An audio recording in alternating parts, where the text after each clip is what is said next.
The Invisible Boy by Trudy Ludwig, illustrated by Patrice Barton? Patrice Barton. I think so. Patrice, yeah. Can you see Brian, the invisible boy? Even Miss Carlotti has trouble noticing him in her classroom. She's too busy dealing with Nathan and Sophie. Do you see him? He's right there. Nathan has problems with what Miss Carlotti calls volume control. He uses his outside voice inside too much. Sophie whines and complains when she doesn't get her way. Nathan and Sophie take up a lot of space. Brian doesn't. When the bell rings for recess, Micah and JT take turns choosing kids for their kickball teams. The best players get picked first, then the best friends of the best players, then the friends of the best friends, and only Brian is left, still waiting and hoping. JT glances in Brian's direction and just as quickly looks away. "We've got enough players for each team," he tells the other players. "Let's play ball."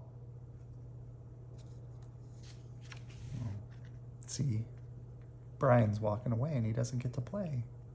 I bet that doesn't make him feel very good, does it? In the cafeteria, Madison and her friends talk about her birthday party. "Yeah, the rope swing was over the pool was awesome," says JT. "Yeah, so was the water slide," adds Fiona. "That was the best pool party ever."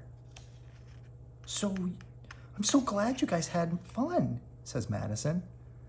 "Everybody did except Brian. He wasn't invited."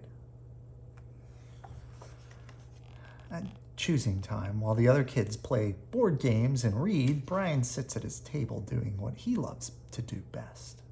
He draws fire-breathing dragons scaling tall buildings. "Thank you for toasting my marshmallow," says that guy. Space aliens locked in intergalactic battles. "I've got you now." Greedy pirates digging for treasure. "Crackers, yar." And the parrot says, "Yay!"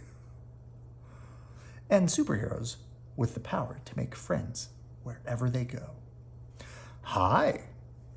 "Hi, friend, have a cookie." So I bet that's Brian. He's got the big B, and it looks like him, doesn't it? On Monday morning, Miss Carlotti introduces Justin, a new student to the class. Brian smiles shyly at him, and some of the other kids sneak looks at Justin, trying to figure out if he's cool enough to be their friend. They haven't quite made up their minds yet. At lunch, Madison and JT watch Justin eat with chopsticks. "What's that?" asks Madison as she points at Justin's food. "It's bulgogi." What?" Bulgogi. It's Korean barbecued beef. My grandma makes it for me. It's really good. Do you want to try some? "There's no way I'd eat boogergi." And the kids laugh. All of them. That is, except Brian. He sits there wondering which is worse, being laughed at or feeling invisible. Is it very nice to make fun of the food choices that other people make? No. Maybe if you haven't tried it, you would really love it. I never liked guacamole for a long time. And then I tried it and I'm like, this is so delicious. And now I love guacamole. The next day, when Justin goes to his cubby to put away his backpack, he notices a piece of paper with his name on it. "Justin, I thought the bulgogi looked good. Brian." He says, "Yum."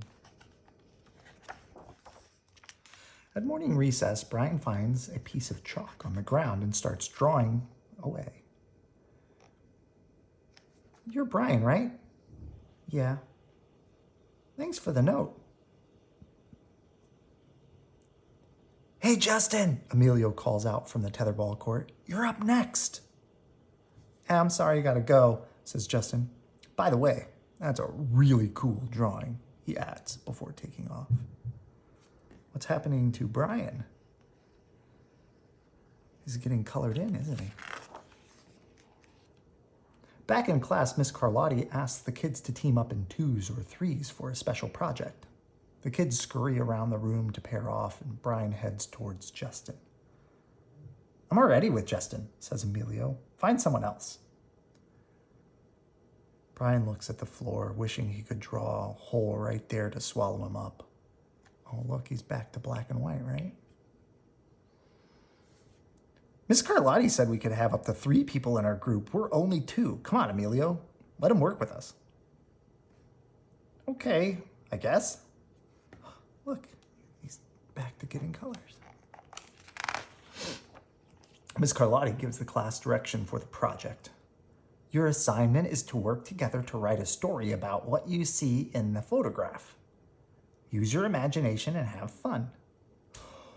Whoa, cool, says Emilio. What kind of people do you think live in these houses like that? I don't know, but I bet Brian could draw them to go with our story, says Justin. Look. Brian smiles as he takes out his lucky pen. And look, they're all working really hard on their story. Here's some of the story. Narrator. Hi, I'm the narrator, and if you're wondering why a pirate got part of a narrator, I'll tell you. It's all in the agent. Well, now, on with the tale. And the name of the crooked story we made up on the spot. And then they're showing it off right there. It's lunchtime again, Brian's least favorite part of the day. Another 20 long minutes of kids talking and laughing with everyone else but him. Brian, he hears someone shout. Hey, Brian, over here. Brian turns and sees Justin waving him over. Emilio nods at Brian as he makes room for him at the table. Cookie? Oh, thanks. Maybe, just maybe, Brian's not so invisible after all. Do you remember in the part of the story where he had a superhero that made friends and they got a cookie? He got a cookie. It's hard to make friends and it's hard to feel invisible sometimes, but it's always good to check on somebody if you think they're feeling invisible. All right, good night. I love you.